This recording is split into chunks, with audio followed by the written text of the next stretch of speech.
Super star Mahesh Babu నటించిన తాజా cinema Guntur కారం. ఇక త్రివిక్రమ్ తెరకెక్కించిన ఈ మూవీని హారిక హాసిని క్రియేషన్స్ బ్యానర్ పై రాధాకృష్ణ నిర్మించారు. ఇక తమన్ ఈ సినిమాకు సంగీతాన్ని సమకూర్చాడు. శ్రీలీల, మీనాక్షి చౌదరి ఇందులో హీరోయిన్లుగాను చేశారు. ఇక గుంటూరు కారం మూవీ రిలీజ్ రోజు నుంచే మిక్స్డ్ టాక్ నడుస్తుంది. చాలా మంది గుంటూరు కారం మూవీ కన్నా హనుమాన్ మూవీ చాలా బాగుందని చెప్తున్నారు. అయితే గుంటూరు కారం మూవీ మంచి హైప్ రావడంతో ఫస్ట్ డే కలెక్షన్స్ బాగా వచ్చాయి. ఇక గుంటూరు కారం 133 కోట్ల రూపాయల బ్రేక్ ఈవెన్ టార్గెట్తోనూ వచ్చింది. గుంటూరు కారం మూవీకి ప్రపంచవ్యాప్తంగా స్పందన భారీ దక్కడంతో కలెక్షన్లు కూడా అదే రీతిలో పోటెత్తాయి. దీంతో ఈ సినిమా మొదటి రోజు దాదాపు 53 కోట్ల షేర్తో పాటు 94 కోట్ల గ్రాస్ మార్క్ను చేరుకుంది. తద్వారా మహేష్ బాబు కెరియర్లోనే బెస్ట్ ఓపెనింగ్స్తో సంచలన రికార్డు నమోదు చేసింది.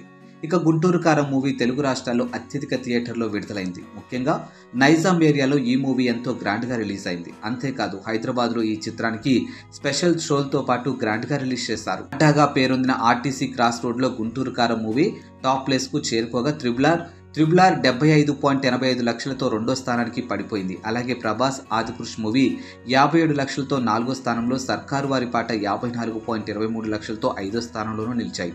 ఇంకా గుంటూరు కారం బ్రేక్ ఈవెన్ టార్గెట్ ఫినిష్ చేయాలంటే ఇంకా 80 కోట్లు కావాలి.